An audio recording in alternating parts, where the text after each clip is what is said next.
তুমি যাকে মেরেছো, যাকে তুমি হত্যা করেছো, যাকে তুমি শেষ করে দিয়েছো, ওই রাতের বেলা তার বাড়ির সামনে গিয়ে, তার বাড়ির পিছনে গিয়ে কান পেতে শোনো তার সন্তানটা কেমন করে আব্বা আব্বা বলে কাঁদছে, তার মা কাটা কবুতরের মতো ছটফট করছে। রংপুরের সাইদের বাড়ির পিছনে গিয়ে শুনতে পাও। সেখানে গিয়ে তুমি তাকিয়ে শোনো, কান পেতে শোনার চেষ্টা করো। এমন যন্ত্রণা, মা যেন চিৎকার করে বলছে, আল্লাহ আমাকে কেন উঠাইয়ে নিলা না, কেন তুমি আমাকে বাঁচিয়ে রেখেছো? পৃথিবীর ভিতরে বাবা মায়ের কাছে সবচাইতে ভারী জিনিস হলো সন্তানের লাশ। আমার দেশের ট্যাক্সের টাকা, আমার দেশের মানুষের মাথার ঘাম পায়ে ফেলানো টাকা, কৃষক শ্রমিকের ট্যাক্সের টাকা, কলকারখানার মানুষের ট্যাক্সের টাকা, গার্মেন্টস শ্রমিকের ট্যাক্সের টাকা, ব্যবসায়িক ভাইদের ট্যাক্সের টাকা, দলীয় মানুষের ট্যাক্সের টাকা, জামাত বিএনপির ট্যাক্সের টাকা, যাদের নামই বলেন বাংলাদেশে ট্যাক্স দেওয়া লাগে নাকি লাগে না? ট্যাক্সের টাকা কি শুধু সরকারি দল দেয় না, বেসরকারি দল দেয়? সমস্ত মানুষের টাকা, ট্যাক্সের টাকাই তোমার বেতন, ট্যাক্সের টাকাই তোমার ভরণ পোষণ, এই টাকাই তোমার সন্তানেরা বেঁচে আছে, এই টাকাই তোমার পেটের ভাত হয়। ওই টাকার কেনা অস্ত্র যখন সেই দেশের মানুষের বুকের উপরে তুমি চালিয়ে দাও, তাহলে বোঝা যাবে ফেরাউনের সীমানা পার করে স্বৈরাচারের সীমানা তুমি পেরিয়ে গেছো। শুধু এরশাদ স্বৈরাচার না, বর্তমান এদেশে আরো স্বৈরাচারের তালিকা আছে। এই পৃথিবীতে সব থেকে বড় জালিম স্বৈরাচার, সবচাইতে বড় সন্ত্রাসী, নির্যাতনকারী, খোদাই দাবি করা একজন কাফেরের নাম, তার নাম হলো নমরুদ। ফেরাউন নাম কি? ফেরাউন। সবচাইতে অত্যাচারী, সবচাইতে জালেম, সবচাইতে বড় নির্যাতনকারী এবং নিজেকে খোদা বলে দাবিকারী যে সন্ত্রাসী, তার নাম হলো ফেরাউন। নাম কি? ফেরাউন। ফেরাউন, আল্লাহ পাক যখন ফেরাউনকে দরিয়ায়ে নীলের মধ্যে ডুবাচ্ছিলেন, তখন ফেরাউন আল্লাহর কাছে একটা আবেদন করেছিল। যখন দেখেছিল আর কিছু উপায় নাই, তখন ফেরাউন বলেছিল, ক্বালা আমানতু আন্নাহু লা ইলাহা ইল্লাল্লাহ। ফেরাউন বলল, আল্লাহ আমি ঈমান আনছি তোমার উপরে। শুনতেছেন কথা? আমি ঈমান আনলাম তোমার উপরে, আমাকে যে চুবাইতেছো আমি ঈমান আনলাম তোমার উপরে। এরপরেও যখন চুবানি খাচ্ছে, তখন ফেরাউন ভাবলো, আল্লাহ কি আমার কথা বোঝে নাই? কার উপরে ঈমান আনলাম আল্লাহ কি টের পায় নাই? এরপরে ব্যাখ্যা করে বলছে, আল্লাযীনা আমানাত বিহি বানু ইসরাঈল, বনি ইসরাইল যে আল্লাহর উপরে ঈমান আনছে, আমিও সেই আল্লাহর উপরে ঈমান আনলাম। ওয়া আনা মিনাল মুসলিমিন, কাজেই আমি একজন মুসলমান। আল্লাহ তারপরেও তুমি আমারে সুবাও কেন? এ হচ্ছে ফেরাউনের দাবি। আল্লাহ রব্বুল আলামিন সাথে সাথে বললেন, আল আন, এখন, ওয়াকাদ আসাইতা ক্বাবল, কিছুক্ষণ আগ মুহূর্ত পর্যন্ত তুমি ছিলে অত্যাচারী, স্বৈরাচার, সন্ত্রাসী, তুমি ছিলে জমিনের উপরে সবচাইতে বেশি ফাসাদ সৃষ্টিকারী, অশান্তি তৈরিকারী তুমি ছিলে। এখন তুমি বলছো আমি মুসলিম। আল্লাহ রব্বুল আলামিন তার এ কথাকে গ্রহণ করলেন না। ফেরাউনের মতো অনেক রাষ্ট্রপ্রধানরা আছে যারাও স্বীকার করে যে হ্যাঁ আমি মুসলিম, কিন্তু ফেরাউনের সীমানাকে পেরিয়ে গিয়ে নির্যাতনের মাত্রা তারা বাড়িয়ে দিয়েছে। এই সীমানা পেরিয়ে গেছে। ফেরাউন দেখি নাই, কিন্তু কাজে কামে মনে হয় যে ফেরাউনের উত্তরসূরি এখনো বেঁচে আছে, পৃথিবীতে এখনো বেঁচে আছে। ফেরাউন থেকে আল্লাহ আমাদেরকে হেফাজত করেন, বলেন আমিন। লক্ষ্য করুন, আমরা যা কিছু করছি আমাদের অবস্থাটা হলো এমন, কুয়ার পানিতে যদি কুয়ার যে পানি, আগে যে ইদারা ছিল, কুয়া ছিল, এই কুয়ার ভিতরে যদি কোনো ইঁদুর অথবা কুকুর বিড়াল মরে পড়ে যায়, তাহলে কুয়ার পানির হুকুম কি? কুয়ার পানি পবিত্র করার হুকুম হচ্ছে কুয়ার ভেতর থেকে মরা জিনিসটাকে আগে উঠায়া 40 বালতি পানি ফেললে সেই জায়গার পানি পবিত্র হয়ে যায়। শুনতেছেন? একটা কুয়ার ভিতরে একটা ইঁদুর মরে পড়ে গেছে, পানি দুর্গন্ধ হয়ে গেছে, ওযু করবেন, নামাজ পড়বেন। এই পানি পবিত্র করার নিয়ম হলো কুয়ার ভেতর থেকে সেই মরা জন্তুটাকে আগে উঠাতে হবে, এরপরে 40 বালতি পানি উঠালে কুয়ার পানি কি হবে? পবিত্র হয়ে যাবে, ব্যবহারযোগ্য হয়ে যাবে। আমরা অবস্থা হয়ে গেছে আমাদের এমন, আমাদের কুয়ার ভিতরে মরা জন্তু না সরায়াই আমরা পানি তুলাই ব্যস্ত। পবিত্র করতে হলে মরা জন্তু আগে সরানো লাগবে।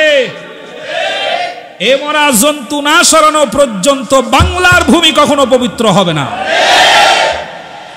প্রিয় বন্ধুগণ, সুতরাং আমাদেরকে খেয়াল রাখতে হবে ইসলামী আন্দোলন এবং সেই সাথে যারা ন্যায় ইনসাফ প্রতিষ্ঠার জন্য চেষ্টা করছেন তাদেরকে সুসংবাদ দিচ্ছি। সেটা হলো এই মক্কায় রসুল সাল্লাল্লাহু আলাইহি ওয়াসাল্লামের উপরে নির্যাতন হলো, সাহাবা ইকরামদের উপরে নির্যাতন হলো, আম্মারকে শহীদ করে দেওয়া হলো, বেলালকে টেনে হিসড়ে মরুভূমির বালির উপরে নিয়ে তাকে পিটানো হলো, বুকের উপরে পাথর চাপিয়ে দেওয়া হলো।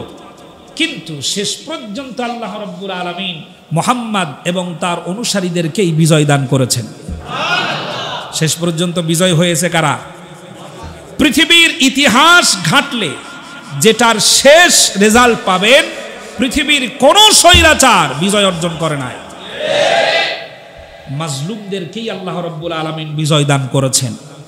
সম্প্রতি আফগানিস্তানে কত ধরনের অত্যাচার নির্যাতন চালানো হলো, নারীদের ধর্ষণ করা হলো, শিশুদেরকে হত্যা করা হলো। আফগানিস্তানের নারী বিজ্ঞানীকে অমানবিক নির্যাতন করা হলো। আল্লাহ রাব্বুল আলামিন বিশ্ব শক্তির সামনে সেই আফগানিস্তানকে বিজয় দান করেছেন নাকি করেন নাই?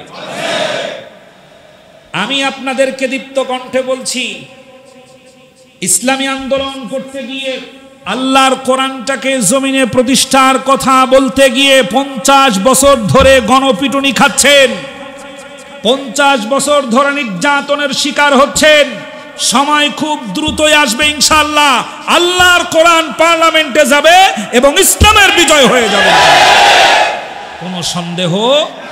আল্লাহ যেন সেদিন দেখার তৌফিক দান করেন, বলেন আমিন, জোরে বলেন আমিন। প্রিয় বন্ধুগণ, পৃথিবীতে যারা জালিম তারা কোনোদিন বিজয় অর্জন করতে পারেনি, সব সময় তারা পরাজয় হয়েছে এবং বিজয় অর্জন করেছে মাজলুমেরা। কারা? মাজলুমেরা। জালিমদের কোনো সততার পুঁজি থাকে না, জালিমের কোনো ন্যায়নিষ্ঠার পুঁজি থাকে না। জালিমের পুঁজি কি? আল্লাহ রাব্বুল আলামিন বলেন, وَمَن يَكْسِبْ خَطِيئَةً أَوْ إِثْمًا ثُمَّ يَرْمِ بِهِ بَرِيئًا فَقَدِ احْتَمَلَ بُهْتَانًا وَإِثْمًا مُبِينًا। জোরে বলেন আল্লাহু আকবার। আল্লাহ রাব্বুল আলামিন বলেন, তাদের পুঁজি হলো নিজেরা দোষ করবে, অন্যের উপরে চাপাবে। এটা হলো জালিমের সবচেয়ে বড় পুঁজি। এ কথা আমি বলছি না, কে বলছেন? নিজেরা কাজ করবে অন্যায় এবং সেইটা অন্যের উপরে চাপায়ে দেওয়া তাদের একমাত্র পুঁজি। এবং সমস্ত মিডিয়া আর প্রচার কেন্দ্রগুলোতে মিথ্যাচার করা এবং অন্যের প্রতি দোষ চাপানো, এটাই হলো তাদের সবচাইতে বড় পুঁজি। প্রিয় বন্ধুগণ, এরপরেও তারা কুৎসা রটাতে একটু দ্বিধা করে না। সম্মানিত ব্যক্তির বিরুদ্ধে কুৎসা রটিয়ে দিতে একটু চিন্তাও তারা করে না। অন্যের উপর দোষ চাপানো, সম্মানিত ব্যক্তিকে অসম্মান করা এবং সম্প্রচার কেন্দ্রগুলোতে মিথ্যা প্রচার করাই হলো তাদের একমাত্র পুঁজি। বর্তমান দেশের এই চরম দুর্দিন চলছে, ঠিক কিনা? বর্তমান দেশের এই চরম দুর্দিনে দেশপ্রেমিক শক্তি, আমি উদাত্ত আহ্বান জানাচ্ছি, বাংলাদেশের চরম এই দুর্দিনে দেশপ্রেমিক শক্তি ভারত প্রেমিক নয়। শুনতেছেন? কি প্রেমিক? দেশপ্রেমিক। আর ভারত প্রেমিক দুটো কিন্তু আলাদা বস্তু। ভারত প্রেমিক এই জন্তু আলাদা, আর দেশপ্রেমিক মানুষগুলো আলাদা। দেখলে বোঝা যায় নাকি যায় না? যায়। দেশপ্রেমিক শক্তি এবং ইসলামী আন্দোলনরত দলগুলি সহ গোটা জাতিকে আহ্বান জানায়, ঈমান হেফাজত এবং স্বাধীনতা রক্ষার জন্য সকল প্রকারের ভেদাভেদ ভুলে যান, সকল প্রকারের ভেদাভেদ ভুলে যান। সেই সাথে দলীয় সংকীর্ণতার ঊর্ধ্বে উঠুন। আভ্যন্তরীণ কোন্দল থাকলে তা দ্রুত গতিতে মিটিয়ে ফেলুন। একমাত্র মুসলমান পরিচয়ে ঈমানের জন্য, ইসলামের জন্য দেশের সাথে কাঁধে কাঁধ মিলিয়ে দাঁড়ান। আল্লাহ রাব্বুল আলামিন যেন তৌফিক দান, বলেন আমিন। আর ঐক্যবদ্ধ হয়ে কোরআনের আইন প্রতিষ্ঠার আন্দোলনে ঝাঁপিয়ে পড়ুন। রাজি আছেন? একটি কথা সকলকে ভালো করে মনে রাখতে হবে, কাফের, মুশরিক, মুরতাদ, নাস্তিক আর মুসলমান নামধারী মুনাফিকের অধীনে গোলামীর জিন্দেগির চাইতে ইসলাম হেফাজত এবং স্বাধীনতা রক্ষার জিহাদে অংশগ্রহণ করে মৃত্যুবরণ করা হাজার গুণ শ্রেষ্ঠ। আল্লাহ যেন আমাদের কবুল করেন, বলেন আমিন। আল্লাহ তাআলা বলেন, ইয়াউমাইযি ইয়াসদুরুন নাসু আশতাতাল লিয়ুরাউ আমালাহুম ফামান ইয়ামাল মিসকালা যাররাতিন খায়রান ইয়ারা ওয়া মান ইয়ামাল মিসকালা যাররাতিন শাররান ইয়ারা। যারা পারেন পড়েন। ইয়াউমাইযি ইয়াসদুরুন নাসু আশতাতাল লিয়ুরাউ আমালাহুম ফামান ইয়ামাল মিসকালা যাররাতিন খায়রান ইয়ারা ওয়া মান ইয়ামাল মিসকালা যাররাতিন শাররান ইয়ারা। আল্লাহু আকবার। সেদিন কিয়ামতের ময়দানে মানুষেরা আল্লাহর সামনে একত্রিত হতে থাকবে, আলাদা আলাদা ভাবে, একা একা অথবা দলবদ্ধভাবে আল্লাহ পাক তাদেরকে হাজির করবেন। সেদিন যারা ভালো কাজ সামান্যতম করেছে সে তা দেখতে পাবে, এবং মন্দ কাজ সামান্যতম করেছে সেও তা দেখতে পাবে। যাররা পরিমাণ হিসাব মিটিয়ে দিবেন কে? আল্লাহ। আল্লাহ রাব্বুল আলামিন বলেন, যদি তুমি সরিষার দানা সমান কোন একটা ভালো কাজ করে থাকো, ওই ভালো কাজের প্রতিদান আল্লাহ রাব্বুল আলামিন দিবেন, কৃপণতা করবেন না, আল্লাহ পাক তা মিটিয়ে দিবেন। আর যদি একটা অন্যায় কাজ করে থাকো সেটারও প্রতিদান আল্লাহ পাক দিবেন, সেটা দিতেও আল্লাহ রাব্বুল আলামিন একটুও দেরি করবেন না। আমার ভাইরা, দেশের জন্য যারা কাজ করছেন, কালভার্ট করেছেন, ব্রিজ করেছেন, উড়াল সেতু করেছেন, জনগণের কল্যাণে যা করেছেন তার একটা প্রতিদান পাওনা আপনার থাকবে আল্লাহর দরবারে, কোনো সন্দেহ নাই। কিন্তু আপনার কারণে একটা মায়ের বুক খালি হয়ে গিয়ে রাতের বেলায় আর্তনাদ করে চিৎকার করে কাঁদছে আর আপনার বিরুদ্ধে অভিযোগ করছে আল্লাহর দরবারে। আল্লাহ রাব্বুল আলামিন উত্তম ফায়সালাকারী, আল্লাহ পাক অবশ্যই আপনার মায়ের বুকটাকে আবার খালি করে দিবে। ফামান ইয়ামাল মিসকালা যাররাতিন খায়রান ইয়ারা ওয়া মান ইয়ামাল মিসকালা যাররাতিন শাররান ইয়ারা। আল্লাহ পাক উত্তম ফায়সালাকারী, একটু দেরিও করবেন না, হিসাবেও গড়মিল করবেন না। আল্লাহর হিসাব সঠিক, এতে কোনো সন্দেহ নাই। তুমি কাউকে হত্যা করেছো, আল্লাহ রাব্বুল আলামিন তোমাকেও সেই পরিস্থিতিতে ফেলবেন, কোনো সন্দেহ নাই। তুমি কাউকে বাড়ি ছাড়া করেছ, আল্লাহ রাব্বুল আলামিন তোমাকে দেশ ছাড়া করবেন, কোনো সন্দেহ নাই। তুমি যাকে মেরেছো, যাকে তুমি হত্যা করেছো, যাকে তুমি শেষ করে দিয়েছো, ওই রাতের বেলা তার বাড়ির সামনে গিয়ে, তার বাড়ির পিছনে গিয়ে কান পেতে শোনো, তার সন্তানটা কেমন করে আব্বা আব্বা বলে কাঁদছে। তার মা কাটা কবুতরের মতো ছটফট করছে। রংপুরের সাইদের বাড়ির পিছনে গিয়ে শুনতে পাও। সেখানে গিয়ে তুমি তাকিয়ে শোনো, কান পেতে শোনার চেষ্টা করো। এমন যন্ত্রণা, মা যেন চিৎকার করে বলছে, আল্লাহ আমাকে কেন উঠাইয়ে নিলা না, কেন তুমি আমাকে বাঁচিয়ে রেখেছো। পৃথিবীর ভিতরে বাবা মায়ের কাছে সব চাইতে ভারী জিনিস হলো সন্তানের লাশ।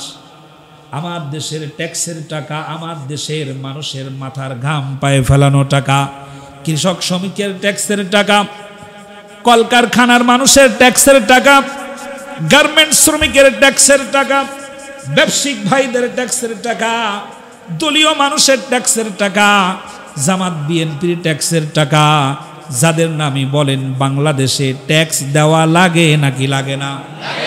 ট্যাক্সের টাকা কি শুধু সরকারি দল দেয় না, বেসরকারি দল দেয়? সমস্ত মানুষের টাকা, ট্যাক্সের টাকাই তোমার বেতন, ট্যাক্সের টাকাই তোমার ভরণ পোষণ, এই টাকাই তোমার সন্তানেরা বেঁচে আছে, এই টাকাই তোমার পেটের ভাত হয়। ওই টাকার কেনা অস্ত্র যখন সেই দেশের মানুষের বুকের উপরে তুমি চালিয়ে দাও, তাহলে বোঝা যাবে ফেরাউনের সীমানা পার করে স্বৈরাচারের সীমানা তুমি পেরিয়ে গেছো। শুধু এরশাদ স্বৈরাচার না, বর্তমান এদেশে আরো স্বৈরাচারের তালিকা আছে। আল্লাহ পাক এ জালিম থেকে আমাদেরকে হেফাজত করেন, জোরে বলেন আমিন। প্রিয় ভাই সব, আল্লাহ তাবারক তাআলা গোটা জাতিকে যেন হেফাজত করেন, গোটা জাতিকে যেন আল্লাহ রব্বুল আলামিন জালেম থেকে মুক্ত করেন, জোরে বলেন আমিন। একটি দোয়া পড়েন আমার সাথে, রব্বানা আখরিজনা মিন হাযিহিল ক্বরিয়াতিজ যালিমি আহলুহা। হে রব, এই জালিম থেকে আমাদেরকে বাঁচাও। প্রিয় বন্ধুগণ, আপনারা কি টেনশন করছেন? ভয় পাচ্ছেন?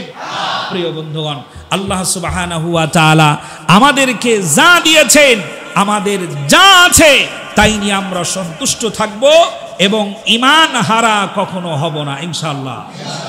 ঈমান হারা হবেন? আল্লাহ দেবেন না কাল্লা দেবেন?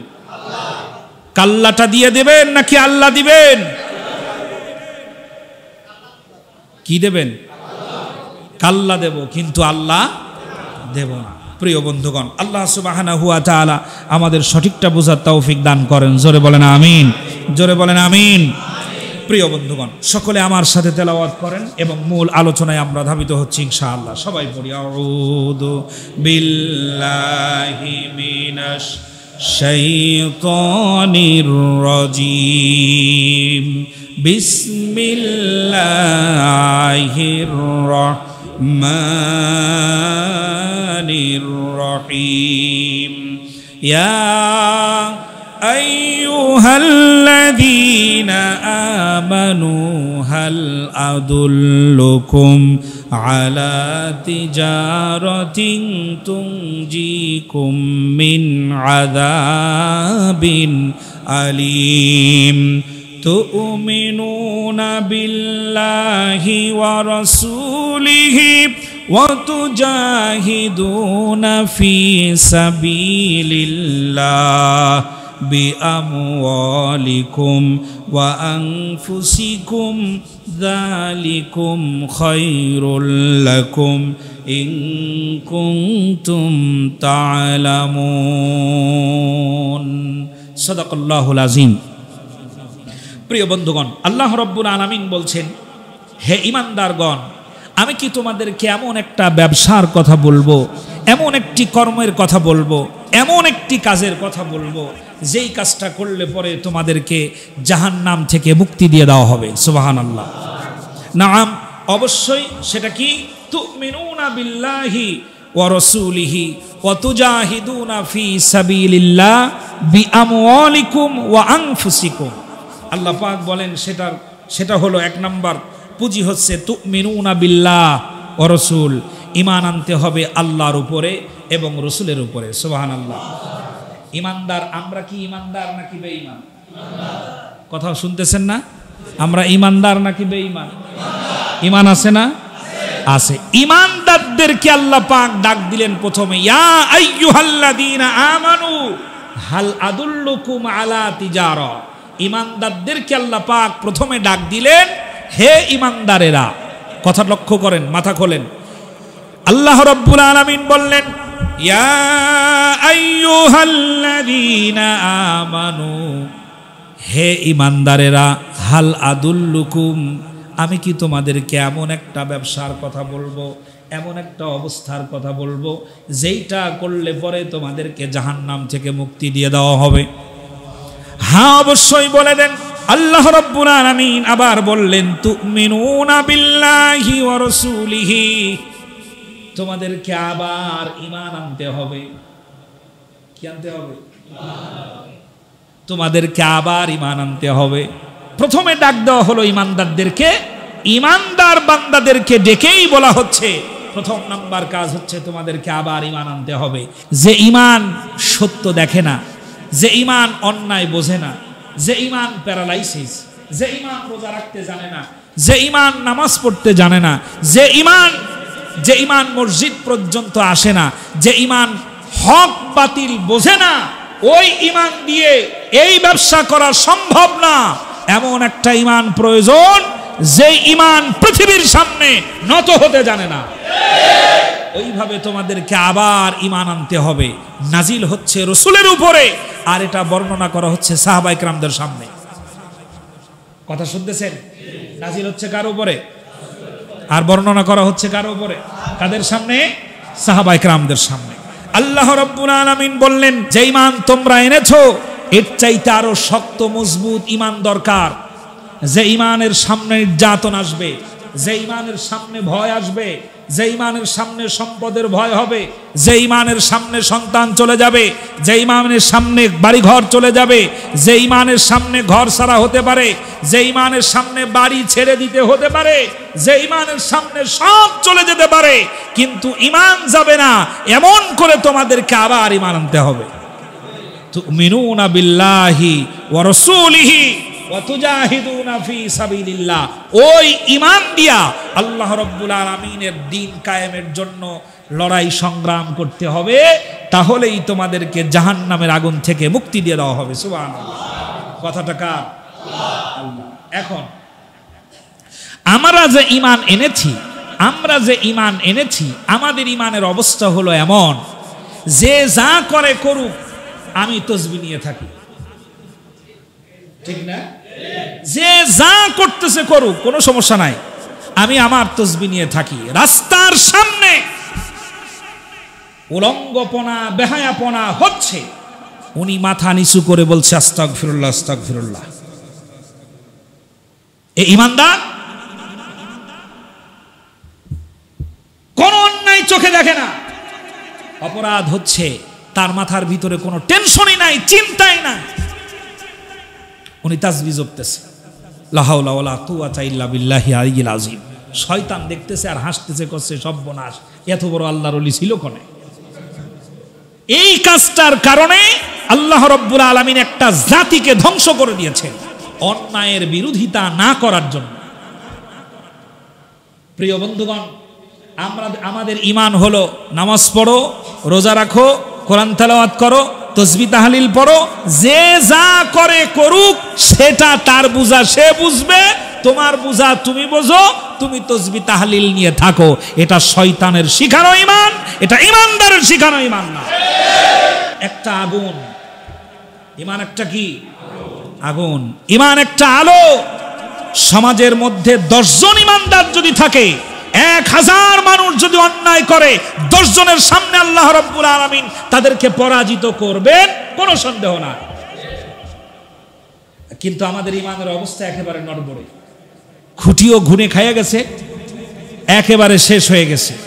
ঈমানের অবস্থাটা এমন, আমি নামাজ পড়বো, রোজা রাখবো, হজ করব, এরপরে তাসবিহ তাহলিল জপবো, তেলাওয়াত করব, যা করব সব এই আমলের মধ্যে থাকবো, আমার এর বাইরে যাওয়ার কোনো দরকার নাই। এই ঈমানদারদের জন্য চরম দুর্ভোগ এবং চরম ভয়ের কারণ রয়েছে। প্রিয় বন্ধুগণ, মূল কথা হলো আল্লাহ রাব্বুল আলামিন বললেন তুমিনুনা বিল্লাহ, তোমাদেরকে আবার ঈমান আনতে হবে। ওয়া তুজাহিদুনা ফি সাবিলিল্লাহ বিআমওয়ালিকুম ওয়া আনফুসিকুম, আল্লাহর দ্বীনের জন্য, আল্লাহর আইন প্রতিষ্ঠা করার জন্য তোমাদের সংগ্রাম করতে হবে, লড়াই করতে হবে, জিহাদ করতে হবে। সুবহানাল্লাহ। জিহাদ শব্দ শোনার পরে ভয় লাগছে না তো? আমাদের দেশে এই শব্দটা মসজিদের মেহরাবগুলোতে বন্ধ হয়ে গেছে। অধিকাংশ মসজিদগুলোতে এই শব্দটা একেবারে বন্ধ হয়ে গেছে। জিহাদটাকে ভিন্ন খাতে চিত্রায়িত করে চমকপ্রদ করে প্রকাশ করার চেষ্টা করা হয়। প্রিয় বন্ধুগণ, লক্ষ্য করুন, জিহাদ আরবি শব্দ। জিহাদ কি? আরবি শব্দ। জিহাদের আবিধানিক এবং পারিভাষিক অর্থ হচ্ছে এই, যে কোনো উদ্দেশ্যকে সফলতার শীর্ষে পৌঁছে দেওয়ার জন্য যে প্রাণান্তকর প্রচেষ্টা চালানো হয়, ওই চেষ্টাটার আরবি নাম হলো জিহাদ। আমরা চাই কোরআনের আইন প্রতিষ্ঠা হোক। চান তো? একটু আল্লাহু আকবার। আমরা কি চাই? কোরআনের আইন প্রতিষ্ঠা হোক। মানুষের তৈরি করা পচা আইন দূর হোক। এমন মানুষ যে আইন বানাইছে 24 ঘন্টা মাল খেয়ে টাল হয়ে থাকে। আইন তারা বানায় না? যারা আইন বানায় তারাই আইন দিয়ে মদের বিল পাস করে মদ পান করে। একটা মদখোরের তৈরি করা মাথা থেকে বের হওয়া আইন জাতির জন্য কখনো কল্যাণকর হতে পারে না। আমরা এটা চাই না। আমরা চাই কার আইন? আল্লাহর আইন, যেটার কোনো সংশোধনীর দরকার নাই, যেটা চিরঞ্জীব, সৃজনশীল, কিয়ামত পর্যন্ত মানুষের সমস্যার সমাধান করতে সক্ষম। সুবহানাল্লাহ। আমরা চাই এই আইনটা জমিনে প্রতিষ্ঠা হোক। এটা আমাদের চেষ্টা, এটা আমাদের চাওয়া। এই চেষ্টাটা করতে গিয়ে আমরা যে কর্মকাণ্ডগুলো করি, আমরা যে মিছিল করি, আমরা যে ধর্মঘট করি, আমরা যে বইপত্র লিখি, আমরা যে প্রচারণা করি, আমরা যে লেখালেখি করি, আমরা যেই চেষ্টাগুলো করি, এই চেষ্টার নাম হলো জিহাদ। এই চেষ্টার নাম কি? জিহাদ। আর এই জিহাদের চূড়ান্ত রূপ হলো, যদি এই কাজ করতে গিয়ে কেউ আমাদেরকে বাধা দেয়, ওই বাধার প্রতিহত করাটা হলো জিহাদের চূড়ান্ত রূপ। ইসলাম কখনো কাউকে আগে আঘাত করে না। ইসলাম কখনো কাউকে আগে আঘাত করে না। আঘাতপ্রাপ্ত হলে, এরপরে আক্রান্ত হলে তারপরে জবাব দেয়। আল্লাহর কথার হিকমত বুঝুন। আল্লাহ রাব্বুল আলামিন বলছেন, এটা করতে গিয়ে যদি কেউ বাধা দেয়, ওই বাধার প্রতিহত করার নাম হলো জিহাদ। এখন এই জিহাদটা আল্লাহ রাব্বুল আলামিন এভাবে বলছেন। আল্লাহ রাব্বুল আলামিন বলেন, আল্লাযীনা আমানু ইউকাতিলুনা ফী সাবিলিল্লাহ। জোরে বলেন আল্লাহু আকবার।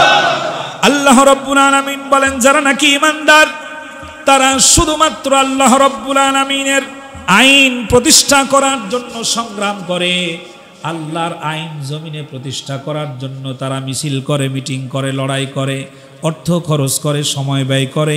তাদের চাওয়া একটাই, সব কিছুর পরিবর্তে আল্লাহর আইন যেন প্রতিষ্ঠা হয়। তারা হলো ঈমানদার। জোরে বলেন আলহামদুলিল্লাহ। উল্টা পিছে আল্লাহ রাব্বুল আলামিন পরক্ষণেই বলেন, ওয়াল্লাযীনা কাফারু ইউকাতিলুনা ফী সাবিলিত তাগুত। আল্লাহু আকবার। কান খাড়া করে শোনেন, যারা আল্লাহর আইন প্রতিষ্ঠা করার জন্য সংগ্রাম করে তারা হলো ঈমানদার। ওয়াল্লাযীনা কাফারু ইউকাতিলুনা ফী সাবিলিত তাগুত। আর যারা মানুষের বানানো আইন প্রতিষ্ঠা করার জন্য সংগ্রাম করে তারা হলো কাফের। ফতোয়া কার? আমার মুফতি সাহেবের। কে দিয়েছেন? আল্লাহ দিয়েছেন। এখন আপনি আপনার চিন্তাটা আপনি করেন।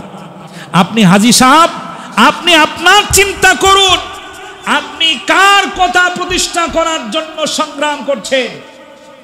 কার নির্দেশ পালন করার জন্য পাখির মতো মানুষকে গুলি করে হত্যা করছেন? কার আইন প্রতিষ্ঠা করার জন্য হেলিকপ্টার দিয়ে আপনি নির্যাতন চালাচ্ছেন?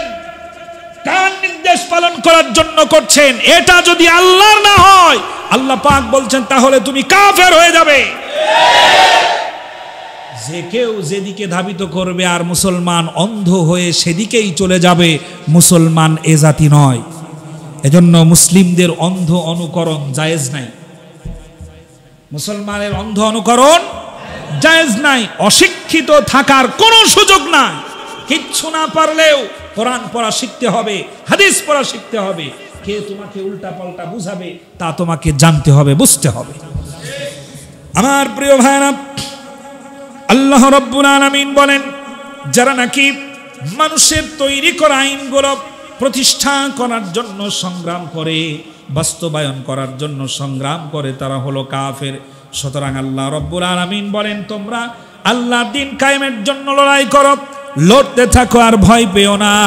আল্লাহ রাব্বুল আলামিন বলেন, ওয়াকাতিলু আউলিয়া আশ-শাইতান ইন্না কাইদাশ শাইতানি কানা দাঈফা। আল্লাহু আকবার। আল্লাহ রাব্বুল আলামিন বলেন, হে মুসলমানেরা, তোমরা আল্লাহর এই দিনটাকে প্রতিষ্ঠা করার জন্য সংগ্রাম করো, লড়াই করো, জিহাদ করো, চেষ্টা করো, যা করার দরকার তোমরা তাই করো। ভয় পেও না। তাদের অস্ত্র বেশি আছে বলে, তাদের লোকবল বেশি আছে বলে এটা দেখে তোমরা ভয় পেও না। ইন্না কাইদাশ শাইতানি কানা দাঈফা। তোমাকে স্মরণ করায় দেই, 1000 সৈন্যকে আল্লাহ পাক 313 জনের সামনে পরাজিত করে দিতে পারেন। কতজন? 313 জন। 313 জনের সামনে যদি 1000 মানুষ তারা পরাজয় বরণ করে, তাহলে তোমরা আসো কত? তোমাদের চিন্তা করার কোনো কারণ নাই। ইন্না কাইদাশ শাইতানি কানা দাঈফা। তোমরা দেখতে পাচ্ছ শয়তানের জাল, বিশাল বড় চক্রান্ত দেখতে পাচ্ছ। তুমি সামনে আগাও, আল্লাহ রাব্বুল আলামিন মাকড়সার জালের মতো সব লন্ডভন্ড করে দিবেন। সাইহুজামুল জামউ ওয়া ইউওয়াল্লুনাদ দুবুর। সংঘবদ্ধ শক্তি কি করে পরাজিত হয় তুমি সামনে আগায়া দেখো। সফলতা কার কাছে? আল্লাহ রাব্বুল আলামিন বলেন, মা কানাল্লাহু লিয়াদারাল মুমিনিনা আলা মা আনতুম আলাইহি হাত্তা ইয়ামিজাল খাবীথু মিনাত তাইয়্যিব। জোরে বলেন আল্লাহু আকবার। আল্লাহ রাব্বুল আলামিন বলেন, তোমরা বর্তমানে যে অবস্থায় আছো, আমরা এখন যে অবস্থায় আছি, আল্লাহ আমাদেরকে বলছেন, সুবহানাল্লাহ বলেন। আল্লাহ রাব্বুল আলামিন বলেন, তোমরা বর্তমানে যে অবস্থায় আছো, আল্লাহ তোমাদেরকে অবস্থায় রাখবেন না। একটু শক্ত হও, একটু মজবুত হয়ে দাঁড়িয়ে যাও। তোমাদের ভিতরে যতগুলি শিরকিয়াতের গন্ধ নিয়ে নাপাক আছে, সব নাপাকগুলোকে আল্লাহ দূর করে দিবেন। আমাদের দেশে এই নাপাক আছে না নাই? মুসলমান অন্তরের ভিতরে ভারতের প্রেম। যে হিন্দুস্তানের সাথে মুসলিমদের চূড়ান্ত যুদ্ধ হবে, আল্লাহ রাসূল বলেন, ওই যুদ্ধে যারা অংশগ্রহণ করবে এবং শহীদ হবে তাদেরকে আল্লাহ পাক জান্নাত দিবেন, এবং যারা গাজী হবে তাদেরকে আল্লাহ ক্ষমা করে দিবেন। অথচ সেই জায়গার মহব্বত, সেই জায়গার ভালোবাসা এত বেশি, ভাবতে অবাক লাগে, ভাবতে অবাক লাগে। আমার ভাইরা, আল্লাহ রাব্বুল আলামিন বলেন, তাদের থেকে তোমাদেরকে আল্লাহ পাক আলাদা করে দিবেন। তাদের অত্যাচারে সাধারণ মানুষ অতিষ্ঠ, তাদের জুলুম শিকার, তাদের জুলুমের শিকার হাজারো সন্তান, তাদের কারণে জনপদ কলুষিত। ওই মানুষগুলো থেকে আল্লাহ রাব্বুল আলামিন তোমাদেরকে আলাদা করে দিবেন। জোরে বলেন সুবহানাল্লাহ। যারা নাকি অত্যাচার করছে, যারা ধর্ষণ করছে, যারা খুন করছে, যারা গুম করছে, যারা মানুষের বাড়ি সারা ঘর সারা করে দিচ্ছে, আল্লাহ রাব্বুল আলামিন বলেন তোমাদের লড়াইটা হবে তাদের বিরুদ্ধে। আল্লাহ পাক বলেন, ওয়ামা লাকুম লা তুকাতিলুনা ফি সাবিলিল্লাহি ওয়াল মুস্তাদআফিনা মিনার রিজালি ওয়ান নিসা ওয়াল উইলদানিল্লাযীনা ইয়াকুলুনা রাব্বানা আখরিজনা মিন হাদিহিল ক্বরিয়াতিজ যালিমি আহলুহা ওয়াজআল লানা মিন লাদুনকা ওয়ালিয়্যাও ওয়াজআল লানা মিন লাদুনকা নাসীরা। জোরে বলেন আল্লাহু আকবার। আল্লাহ পাক জিজ্ঞেস করছেন ওমা লাকুম, প্রশ্ন করেছেন আল্লাহ, উত্তর দিবেন। আল্লাহ জিজ্ঞেস করছেন ওমা লাকুম, কি হয়েছে তোমাদের, কি হলো তোমাদের, কেন তোমরা সংগ্রাম করো না, লড়াই করো না? তাদের জন্য যারা আজ নির্যাতিত, নিপীড়িত, নিগৃহীত হয়ে যে সমস্ত নারী, পুরুষ, শিশু, বৃদ্ধ চিৎকার করে বলছে, হায় আল্লাহ, এই জালিম জনপদ থেকে আমাদেরকে বাঁচাও, অথবা আমাদের জন্য কোনো সাহায্যকারী পাঠাও যে এসে আমাদেরকে সাহায্য করবে। বাংলাদেশের একটা বিরাট অংশ বাংলার জনগণ জালিমের অত্যাচারে নিষ্পেষিত হয়ে রাতের আধারে অথবা দিনের আলোতে আল্লাহর দরবারে এই ফরিয়াদ করছে নাকি করছে না? তাদের সপক্ষে তোমরা কেন কথা বলো না? তাদের সপক্ষে কেন কথা বলো না? কাকে খুশি করার জন্য কথা বলছো না? আল্লাহ রব্বুল আলামিন বলছেন ওমা লাকুম, কি হয়েছে তোমাদের? চিন্তা করছো, টেনশন করছো?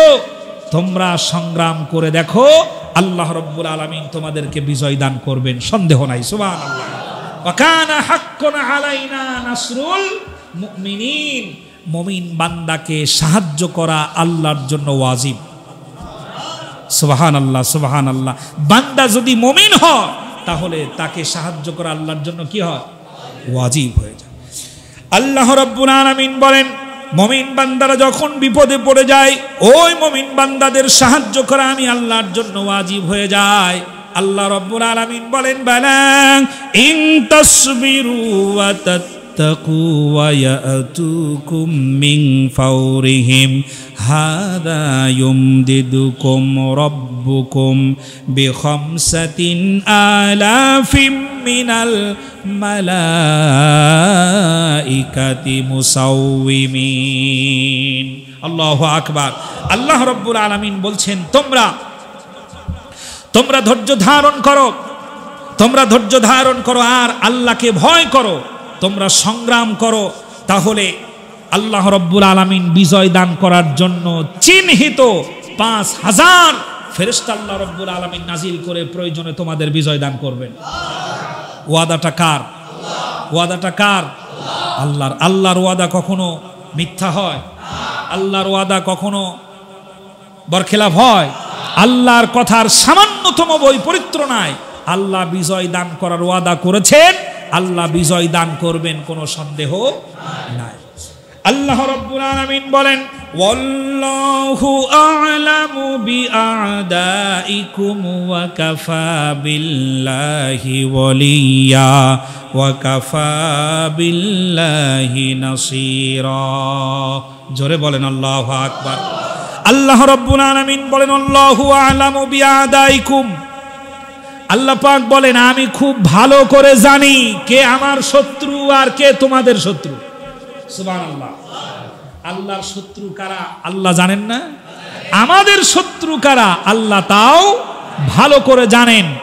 মুসলিম জাতির শত্রু কারা, মুসলিম মিল্লাতের শত্রু কারা, বাংলাদেশে ইসলামের সবচাইতে দুশমন কারা, এটা কেউ না জানলেও আল্লাহ ভালো করে জানে।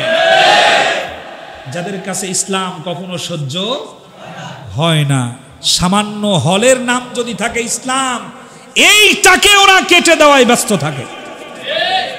মনোগ্রামে থাকে যদি রব্বি জিদনি ইলমা, ওইটা কেটে দেওয়ার জন্য ব্যস্ত থাকে। নজরুল ইসলাম কলেজ থেকে ইসলাম শব্দ বাদ দিয়ে নজরুল কলেজ করাই করতে যারা ব্যস্ত, তারাই হলো ইসলামের চূড়ান্ত দুশমন। আল্লাহ পাক বলছেন, আল্লাহু আ'লামু বিআদাইকুম, তোমাদের শত্রু কারা আর আমার শত্রু কারা আমি আল্লাহ পাক ভালো করে জানি। তোমরা একটু লিল্লাহে তাকবীরের আওয়াজ তোলো, পালাবার রাস্তা খুঁজে পাবে না। ওয়াদাটা কার? ওয়াদাটা কার? আল্লাহ। কোরআনুল কারীম এই জন্য জালিম কোরআন সহ্য করতে পারে না। জালিম সব সহ্য করতে পারে, জালিমের সামনে আপনি জিকির করবেন, তসবি পড়বেন, তেলাওয়াত করবেন, যত আয়াত আছে সব পড়বেন, ঝাড়ফুঁক দিবেন, ও আপনাকে মাথায় তুলে রাখবে। যেই আপনি আয়াতের অর্থগুলো বলবেন তখন বলবে এটা থাক, দরকার নাই, বাদ দাও। আছে না মাল? আছে না? আছে। আল্লাহ রাব্বুল আলামিন বলেন ওয়া কাফাল্লাহুল মুমিনিনাল কিতালা ওয়া কানাল্লাহু কাওয়িয়ান আজিজা। কাফেরদের বিরুদ্ধে লড়াই করে তোমাদের বিজয় হওয়ার জন্য আল্লাহ রাব্বুল আলামিন যথেষ্ট। আল্লাহ পাক যদি সাহায্য করেন পৃথিবীর কোনো শক্তি তোমাদের সামনে দাঁড়াতে পারবে না। আল্লাহ রাব্বুল আলামিন বলেন ওয়ালা তাহিনু ওয়ালা তাহজানু ওয়া আনতুমুল আ'লাউনা ইন কুনতুম মুমিনিন। আল্লাহ পাক বলছেন টেনশন করো না, চিন্তা করো না, তোমরা যদি বিশ্বাসী হও আল্লাহ রাব্বুল আলামিন তোমাদের বিজয় দান করবেন, কোনো সন্দেহ নাই। আমার বন্ধুগণ, কাদিসিয়ার যুদ্ধের পর বহরস নগর অবরোধ করলেন হযরতে সাদ বিন আবি ওয়াক্কাস রাদিয়াল্লাহু তাআলা আনহু। শুনতেছেন? কান লাগান। হযরতে সাদ বিন আবি ওয়াক্কাস রাদিয়াল্লাহু তাআলা আনহুর সাথে আছে ৬০,০০০ সাহাবী, ৭০০০ সৈন্য নিয়ে আবি ওয়াক্কাস রাদিয়াল্লাহু তাআলা আনহু যখন আফ্রিকার দিকে রওনা হলেন, সামনে বিশাল বড় নদী। হযরতে সাদ বিন আবি ওয়াক্কাস বললেন, ও রাসূলুল্লাহর সাহাবারা, তোমরা কি ইসলামকে এই পর্যন্ত রাখতে চাও নাকি নদীর ওপারে নিয়ে যেতে চাও? সাহাবায়ে কেরাম বললেন, আমরা ইসলামকে নদীর ওপারে নিয়ে যেতে চাই। রাতের বেলা হযরতে সাদ বললেন, তাহলে আসো আমার সাথে নদীর বুকে তোমরা ঝাঁপিয়ে পড়ো। উত্তাল টাইগ্রিস নদী, রাতের আধারে নদীর পানি বিদীর্ণ করে সাদ বিন আবি ওয়াক্কাস রাদিয়াল্লাহু তাআলা আনহু সৈন্যদেরকে নিয়ে আফ্রিকার ভূখণ্ডে উঠলেন। সুবহানাল্লাহ। আমরা সেই জাতি, পানি অন্ধকার রাতের খরস্রোতা নদী পাড়ি দিয়ে ইসলামের কালেমাটাকে উঁচু করা জাতি আমরা। সুবহানাল্লাহ। হযরত সাদ বিন আবি ওয়াক্কাস রাদিয়াল্লাহু তাআলা আনহু সেখানে পৌঁছলেন। তদানীন্তন সময়ের আফ্রিকার নেতা নেত্রী যারা ছিল তারা বলল, কথা হবে সকালে, যুদ্ধ যদি হয় সেটাও সকালে, রাতের বেলা তোমাদের সাথে আমাদের আর কোনো কথা নাই, তোমরা আমাদের এখানে আসো, মেহমান অবস্থায় থাকো। সাদ বিন আবি ওয়াক্কাস রাদিয়াল্লাহু তাআলা আনহু থাকার জন্য জায়গা চাইলেন, তাদেরকে দেওয়া হলো জঙ্গলের ভিতরে থাকার জায়গা। কথা শুনতেছেন? জঙ্গলের ভিতরে থাকার জায়গা দেওয়া হলো। জঙ্গলের ভিতরে থাকার জায়গা দেওয়ার পরে হযরত সাদ বিন আবি ওয়াক্কাস রাদিয়াল্লাহু তাআলা আনহু নিজের তরবারি বের করে সেখানে কয়েকটা ডালপালা কেটে উঁচু একটা মঞ্চ তৈরি করলেন। মঞ্চ তৈরি করার পর এবার জঙ্গলের হিংস্র প্রাণীর দিকে তাকিয়ে তিনি বললেন, ও বনের সকল হিংস্র প্রাণীরা শোনো, আমরা রাসূলুল্লাহর সাহাবী, ইসলামের কালেমাটাকে, ইসলামকে প্রতিষ্ঠা করার জন্য, কালেমার পতাকা উড্ডীন করার জন্য আফ্রিকার ভূখণ্ডে এসেছি। আমাদেরকে থাকতে দেওয়া হয়েছে এই জঙ্গলে, আমাদের নিরাপত্তার জন্য। তোমরা এই জঙ্গলের ভিতরে যত হিংস্র প্রাণী আছো, এখান থেকে আমাদের নিরাপত্তার জন্য তোমরা অন্যত্র চলে যাও। এ কথা বললেন সাদ বিন আবি ওয়াক্কাস রাদিয়াল্লাহু তাআলা আনহু। এ কথা শোনার পর আফ্রিকার মানুষেরা মনে করলো মুসলমান, এতদিন শুনছি পাগল, আর আজকে মুসলমান দেখলাম প্র্যাকটিক্যালে পাগল। মানুষের কথায় জঙ্গলি প্রাণী যাবে নাকি? এটা কি সম্ভব? কিন্তু ইতিহাস সাক্ষী, হযরত সাদ রাদিয়াল্লাহু তাআলা আনহু বললেন, আমার এই বক্তব্যের পরে যদি কোনো প্রাণীর সাথে আমার দেখা হয়, কোনো হিংস্র প্রাণী যদি আমার চোখের সামনে বলে, চোখের সামনে পড়ে, তাহলে পরে তার ফয়সালা করব। ফামান ওয়াজাদনা বাদাহু কাতালনাহু। আমার চোখের সামনে যদি আমার বক্তব্যের পরে যদি কোনো বাঘের সাথে দেখা হয়, আমি আমার তরবারি দিয়ে ফয়সালা করব। সাপের সাথে দেখা হলে আমি আমার তরবারি দিয়ে ফয়সালা করব।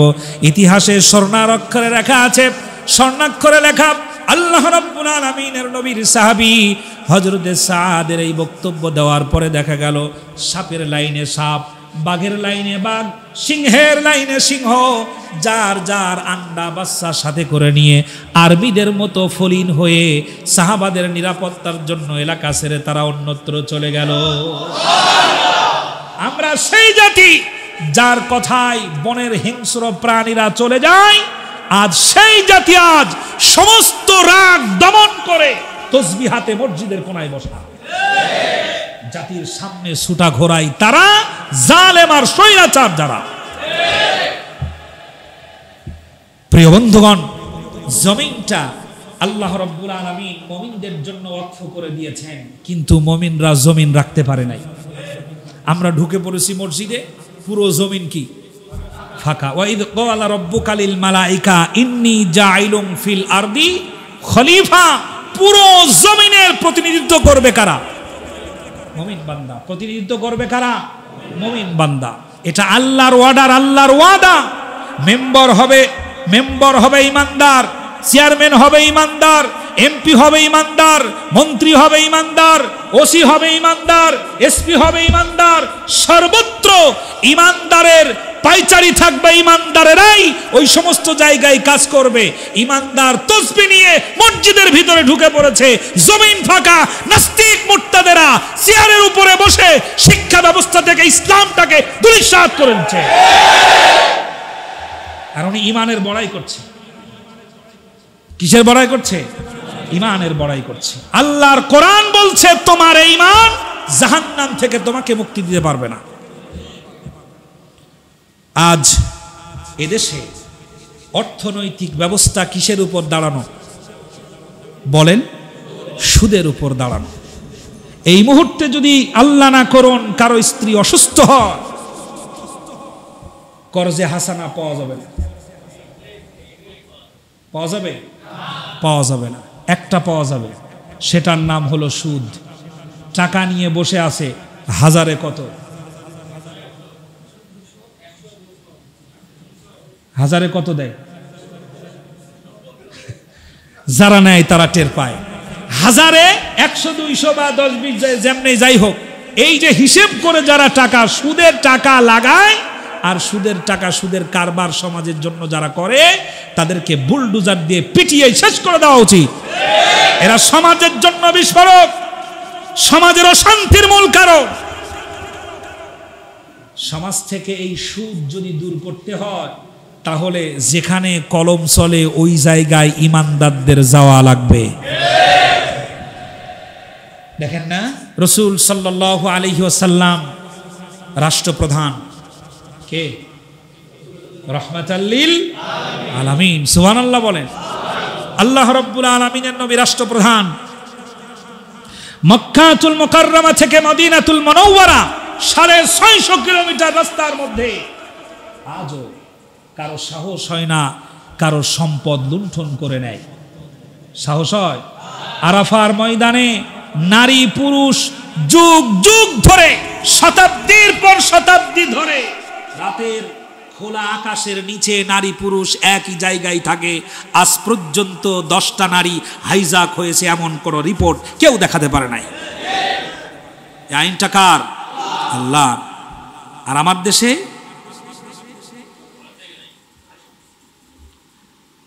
প্রিয় বন্ধুগণ, এজন্য আল্লাহ রাব্বুল আলামিন বলছেন দায়িত্ব নিতে হবে কাদের? দায়িত্ব নিতে হবে কাদের? ইমানদারদের। ইমানদারদের দায়িত্ব নিতে হবে। ইমানদার বান্দা যদি আল্লাহকে ভয় করে, সে অফিসে আর সুদ চলবে না, সে অফিসে আর ঘুষ চলবে না। প্রত্যেকটি, আমি তো বহুবার বলেছি, আপনারা জমি রেজিস্ট্রি করেন আশুলিয়া, এবং যে সমস্ত জায়গায় রেজিস্ট্রি অফিস আছে আপনি সেখানে যাবেন। সেখানে যাওয়ার পরে জোহরের নামাজের সময় গিয়ে পরীক্ষা করবেন। আগামী রবিবার জোহরের নামাজের সময় আজান হয়ে গেছে, আপনি ওযুখানায় গিয়ে দেখবেন একেবারে সাব রেজিস্ট্রার থেকে শুরু করে দলিল লেখক পর্যন্ত নামাজের জন্য ওযুখানায় ভিড় জমাইছে, ওযু করতেছে, নামাজ পড়বে। তারা নামাজ পড়বে, জোহরের নামাজ হয়ে গেল, লাঞ্চ আওয়ার পার হলো, আপনি দৌড় দিয়ে গেলেন যে ভাই আমি একটা জমি কিনবো অথবা বিক্রি করেছি, এই জমির মিউটেশনের কাগজ নেওয়ার জন্য আজ ঘুরতেছি 6 দিন ধরে, এখন পর্যন্ত কাগজ পাই না, একটু দেখবেন কই আছে? বলবে টুপি তখনও মাথায় আছে, বলবে যে ভাই আপনি 2 দিন পরে আসেন, কত ফাইলের নিচে আছে আপনার সে দলিল খুঁজতে হবে, বের করতে হবে, কাজ করতে হবে, তারপরে একটু তো সময় লাগবে। আর যদি টেবিলের নিচ দিয়ে 500 টাকার নোট ধরায় দেন, তাহলে বলবে চাচা খুঁজতেছিলাম আপনার এই 2 মিনিট দাঁড়ান, আমি এখনই কাগজ নিয়ে আসছি। এর বাস্তবতা আছে না নাই? নামাজ পড়লো কে? এই ঈমান তাকে জাহান্নাম থেকে মুক্তি দেবে? এই তাসবিহ তাকে জাহান্নাম থেকে মুক্তি দেবে? এই দিনের কাজ তাকে জাহান্নাম থেকে মুক্তি অবশ্যই দিবে না। যে ঈমান জালেম চোখে দেখে না, যে ঈমান স্বৈরাচার চোখে দেখে না, যে ঈমান অন্যায় চোখে দেখে না, যে ঈমান জুলুম চোখে দেখে না, মজলুমের চোখের পানি যে ঈমানদারের হৃদয় টলাতে পারে না, ওই ঈমানদার কখনোই জান্নাতে যাবে না। আল্লাহ রাব্বুল আলামিনের জন্য বলেন, পৃথিবীর ভিতরে যত ঈমানদার আছে, পৃথিবীর ভিতরে যত মানুষ আল্লাহ রাব্বুল আলামিন বানিয়েছেন, সমস্ত মানুষের ভেতর থেকে কিছু মানুষকে আল্লাহ রাব্বুল আলামিন মহব্বত করেন, পছন্দ করেন, ভালোবাসেন। আল্লাহ পাক বলেন, ইন্নাল্লাহা ইউহিব্বুল্লাযীনা ইউকাতিলুনা ফি সাবিলিহি সাফফান কাআন্নাহুম বুনয়ানুম মারসুস। জোরে বলেন আল্লাহু আকবার। আল্লাহ রাব্বুল আলামিন বলেন, ওই মানুষগুলোকে আল্লাহ পাক সবচাইতে বেশি ভালোবাসেন যেই মানুষগুলো সীসা ঢালা প্রাচীরের মতো সারিবদ্ধ হয়ে আল্লাহ রাব্বুল আলামিনের দেওয়া আইনটাকে প্রতিষ্ঠা করার জন্য সংগ্রাম করে, লড়াই করে। আল্লাহ রাব্বুল আলামিন তাদেরকেই ভালোবাসেন। জোরে বলেন সুবহানাল্লাহ, জোরে বলেন আলহামদুলিল্লাহ। দিন কায়েমের আন্দোলনে থাকতে রাজি আছেন তো ইনশাআল্লাহ? আল্লাহ যেন কবুল করেন, বলেন আমিন। জোরে বলেন আমিন। লড়াইটা কেন করবেন? সংগ্রামটা কেন করবেন? কি জন্য প্রয়োজন? লক্ষ্য করেন, আল্লাহ রাব্বুল আলামিন বলেন, কাতিলুহুম হাত্তা লা তাকুনা ফিতনাতুন ওয়া ইয়াকুনাদ-দীনু লিল্লাহ। তোমরা লড়াই করো ততক্ষণ যতক্ষণ মানুষের তৈরি করা আইন মূলোৎপাটিত না হয়ে যায়, ততক্ষণ পর্যন্ত তোমরা লড়াই করো। আপনি আপনার বাড়িতে আমার নিয়ম চলতে দেবেন? বাড়ি আপনার, সন্তান আপনার, সংসার আপনার। আমি গিয়ে যদি বলি তুমি কে বেটা, আমি যেটা বলবো সেটা হবে, সেইটা মানতে হবে তোমাকে, আপনি এই কথা মানবেন? বরং আপনি আপনার সর্বশক্তি দিয়ে আপনার বাড়ির সীমানা থেকে আমাকে বের করার চেষ্টা করবেন, ঠিক না? আপনি চেষ্টা করবেন আমাকে ওখান থেকে সরাইয়ে দেওয়ার জন্য। এখন জমিন কার? আসমান কার? মানুষগুলো কার? আল্লাহ। জমিন আল্লাহর, আসমান আল্লাহর, মানুষগুলো আল্লাহ। আইন দেওয়ার মালিককে। এখন আপনি আইন বানিয়ে দিচ্ছেন আমারে, আপনি আইন আমাকে বানিয়ে দিচ্ছেন, আর আপনি আমাকে ওয়াজ শোনাচ্ছেন। দেশের আইনের প্রতি শ্রদ্ধাশীল থাকা অত্যন্ত জরুরি।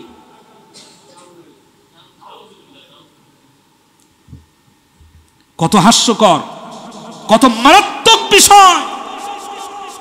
মানুষের তৈরি করা আইনের প্রতি যদি আপনার শ্রদ্ধা হয়, শিরকিয়াতের গুনাহ নিয়ে কিয়ামতের মাঠে আপনাকে উঠতে হবে। অথচ আপনি আমাকে ওয়াজ শোনাচ্ছেন। কি ওয়াজ শোনাচ্ছেন?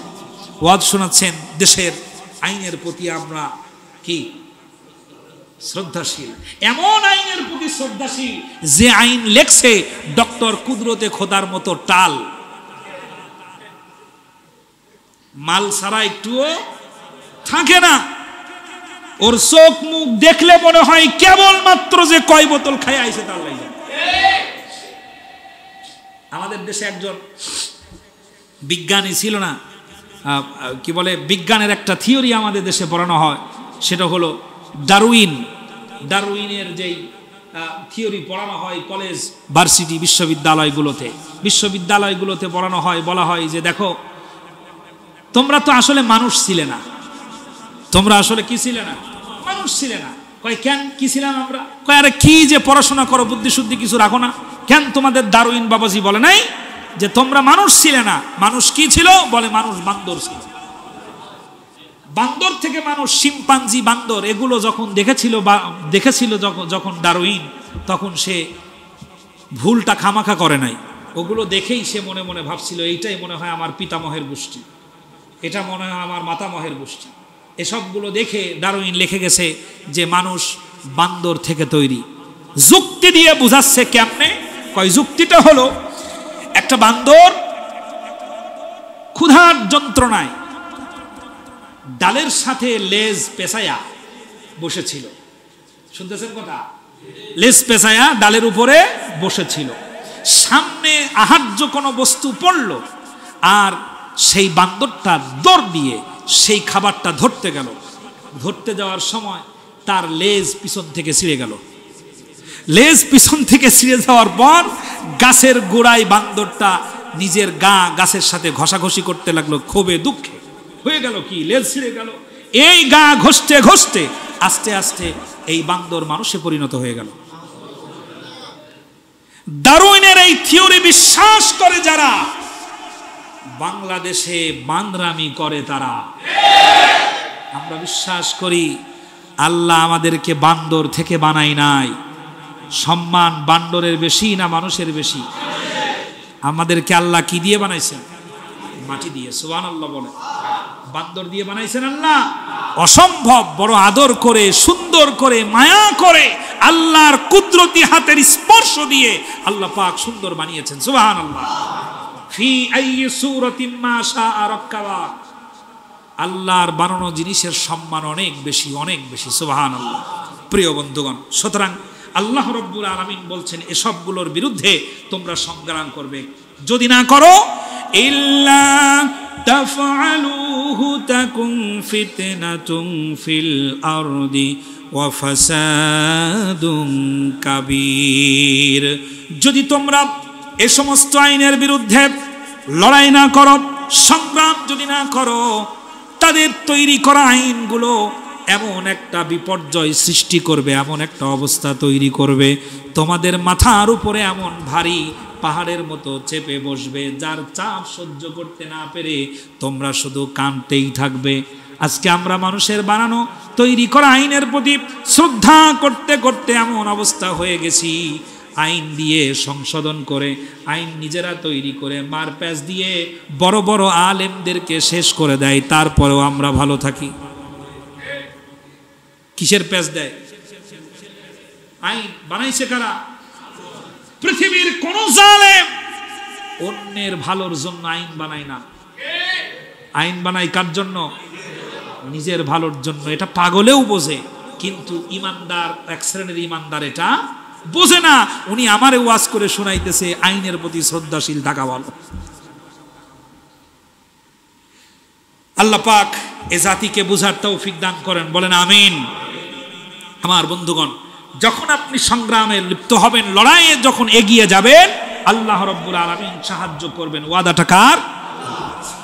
ইমানদার বান্দারা যখন দিন কায়েমের জন্য প্রস্তুত হয়ে যায়, আল্লাহ রাব্বুল আলামিন তাদের উপরে রহম করেন, তাদের উপরে করম করেন। আল্লাহ পাক তাদেরকে সাহায্য করেন। আর ইমানদার বান্দা যদি লড়াই করতে করতে যদি মারা যায়, তাকে শহীদ বলা হয়। আল্লাহ রাব্বুল আলামিন তাকে শাহাদাতের মর্যাদা দান করে দেন। জোরে বলেন সুবহানাল্লাহ। আপনারা জানেন, যারা শহীদ হয় তাদেরকে গোসল দেওয়ানো হয় না, বিনা গোসলে রক্তমাখা অবস্থায় তাদেরকে দাফন করে দেওয়া হয় কবরের ভিতরে। কিয়ামতের কঠিন ময়দানে এই শহীদেরা আল্লাহর সামনে অবস্থায় দাঁড়িয়ে যাবে। কেউ দাঁড়াবে বোমার আঘাতের দাগ নিয়া, কেউ দাঁড়াবে তরবারির আঘাতের দাগ নিয়া, কেউ দাঁড়াবে ক্রিসের আঘাতের দাগ নিয়া, কেউ দাঁড়াবে বেগনেটের আঘাতের দাগ নিয়া, কেউ দাঁড়াবে রাইফেলের গুলির আঘাতের দাগ নিয়া, কেউ দাঁড়াবে চাপাতি আঘাতের দাগ নিয়া, আবার কিছু মানুষ দাঁড়াবে লগিয়ার বৈঠার দাগ নিয়া। আল্লাহ রাব্বুল আলামিনের সামনে যখন দাঁড়িয়ে যাবে, আল্লাহ রাব্বুল আলামিন প্রশ্ন করবেন, বান্দারা আজকের কিয়ামতের কঠিন অবস্থায় তোমাদের এই অবস্থা কেন জানতে চায়? তারা বলবে, রব্বুল আলামিন তোমার জমিনে তোমার দিনটা প্রতিষ্ঠা করার জন্য, তোমার আইনটা বাস্তবায়ন করার জন্য আমরা লড়াই করেছিলাম, সংগ্রাম করেছিলাম জমিনে। আর এর বিপরীত যারা ছিল তারা আমাদেরকে মেরেছে, আমাদেরকে ঘর ছাড়া করেছে, আমাদেরকে বাড়ি ছাড়া করেছে, আমাদেরকে দেশ ছাড়া করেছে, আমাদের উপর অত্যাচার করেছে। প্রমাণ স্বরূপ এই অবস্থায় তোমার সামনে আমরা দাঁড়িয়ে গিয়েছি। আল্লাহ রাব্বুল আলামিন বলবেন, শহীদেরা, তোমার কলিজার ভিতরে তোমার স্ত্রীর মায়া, তোমার মা বাপের মায়া, তোমার সন্তানের মায়া ততটা হয় নাই যতটা তুমি আমাকে মায়া করেছো, আমার রসুলকে করেছো। আমার দিনের জন্য তুমি তোমার সবচাইতে মূল্যবান জীবনটা দিয়ে এসেছো। সুতরাং আজকের কিয়ামতের ময়দানে তোমার কোনো হিসাব করব না, বিচার করব না। বিনা হিসাবে বিনা বিচারে আমার জান্নাতে চলে যাও। আরো জোরে বলেন সুবহানাল্লাহ।